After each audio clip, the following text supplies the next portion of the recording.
向醫委會投訴，政府曾經估計至少需要3年幾先至進行研訊，但有個案就拖足15年。醫委會曾經喺2018年改革，目標所有投訴2年就處理好。咁點解絕大部分個案都唔達標呢？歡迎收睇時事多面睇。醫委會過去5年有超過60%處理投訴時間未達標，即係超過2年先至有結果。政府為咗確保醫委會處理投訴嘅效率，派咗公務員提供秘書服務。而且醫委會2018年亦都曾經改革，已經加咗人手處理投訴。目前機制係咪仍然有漏洞，導致不必要嘅拖延呢？係，阿生你好。黎志堅同太太呢一日揾社區組織協會幹事彭鴻昌幫手填寫法援表格，計劃申請司法覆核。如果你哋對佢個決定係感到係極度唔公平嘅，其實咧就可以循一個叫司法覆核嘅程序，就去挑戰佢呢個決定。咁啊，當然我哋要申請法律援助啦。黎太2009年由內地嚟香港生 BB， 喺浸會醫院分娩期間發高燒，後嚟確認感染乙型鏈球菌。仔仔出世3日就出現感染症狀，手腳抽筋，轉送伊利沙伯醫院搶救，最終腦癱同4肢殘障。夫婦質疑婦產科同兒科醫生過程都有疏忽。佢突然間走出嚟話俾我哋聽：你個細路仔琴晚發生抽筋喎，而家要搶救喎！哇！我哋一聽到呢個消息，哇！點解會咁啊？冇人通知我哋嘅呢個細路仔抽筋咁大件事，我哋都喺醫院，我同太太都喺醫院度。當時嗰晚都係前一晚都喺醫院度，點解冇人通知我哋嘅？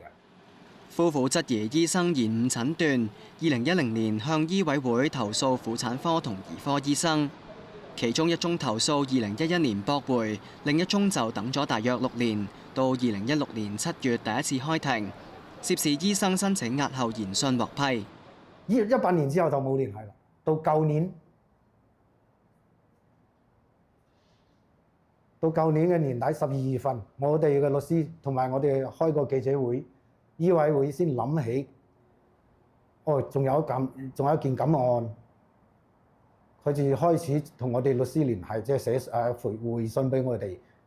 後尾就決定就係今年嘅10月份17號同埋28號開研訊會。離投訴當日已經15年，聆訊到上個月中重啟，涉事醫生隨即申請永久擱置。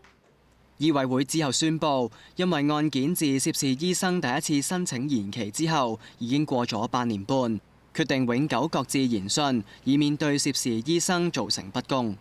我諗住，等咗咁多年，仲有啲希望，有啲光嚟照入嚟，我就睇到啲希望咯。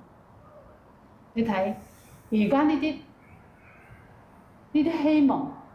哇！好似我頭啊，俾人倒嗰啲凍水啊，知唔知啊？你唔理解我哋感受，你都係咁。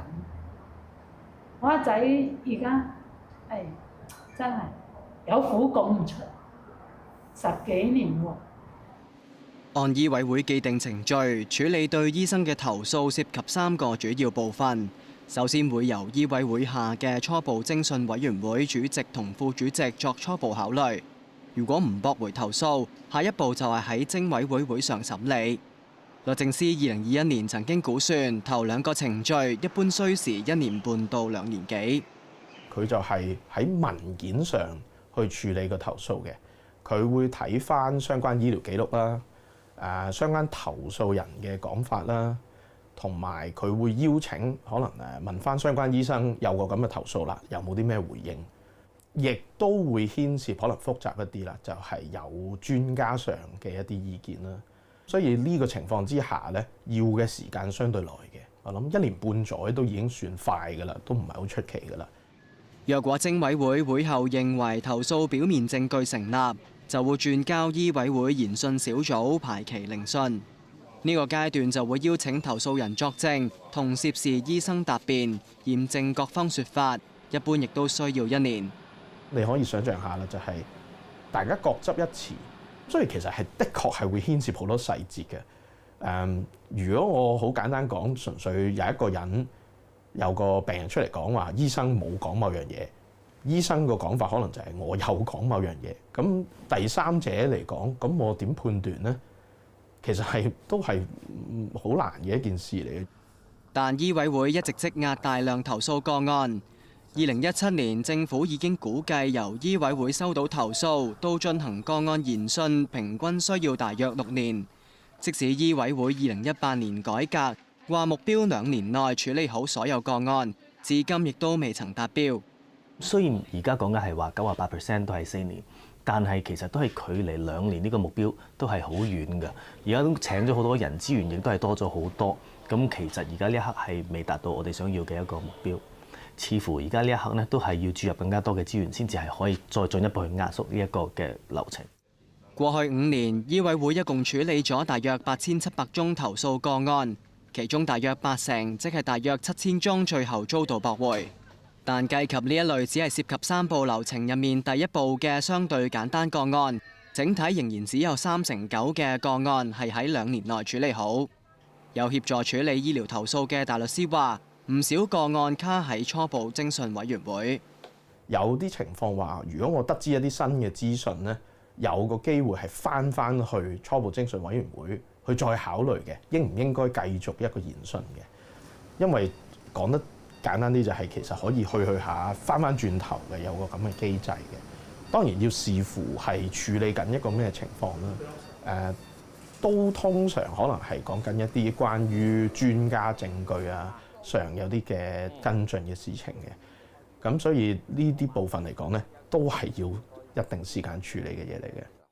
以黎生黎太嘅個案為例，開過研訊又押後，中間有冇拖延呢？醫委會研訊小組決定永久擱置相關紀律研訊，其中一個理由係話醫委會秘書處冇辦法就2016年7月起至今大約9年嘅延誤提供一個合理解釋。當時研訊小組嘅法律顧問亦都講，疫情亦都冇拖延咗8年咁長嘅時間啦，將原有需要去進行嘅研訊嘅檔案放埋咗一邊，可能收咗喺櫃桶底，一路都冇處理。暫時當然我哋大家最明顯睇到就係今次黎生黎太呢一個個案啦，但係仲有幾多其他個案呢？我哋都唔知道。政府為咗確保醫委會可以有效處理投訴，提高效率，由衛生署為醫委會提供秘書處服務，公務員編制有30人。協助夫婦嘅社區組織協會認為事件反映醫委會同秘書處缺乏溝通協調。醫委會本身佢係作為督導秘書處嗰個工作，佢哋都不聞不問喎，即係對於呢啲就拖延咗個研訊都冇任何進展，亦都冇任何嘅聯繫，冇任何交代。喺研訊裏面亦都冇講過乜嘢嘅理由嘅，咁呢個就一定係嚴重嘅失職啦。醫務衛生局早前發稿話，高度關注醫委會嘅投訴處理，要求交代事件並向公眾問責，審視機制，提出點樣改善。而家只不過係幾個人走咗出嚟去講，但係仲有以百計嘅人係未出嚟去講。若然大家一齊走出嚟嘈嘅時候呢，都係會有一個好大嘅影響力喺度嚟。所以喺未來嗰個改革或者個制度嘅優化方面呢，係必須要將呢一個時間係要壓縮，先至係可以對於醫委會嘅聲譽啦係去作到一個保障。醫委會上一次2018年改革之後，加咗2個初步偵訊委員會，希望加快處理個案。初期投訴處理量有增加。梁希認為運作咗7年，投訴仍然喺度積壓緊，證明需要再度改革。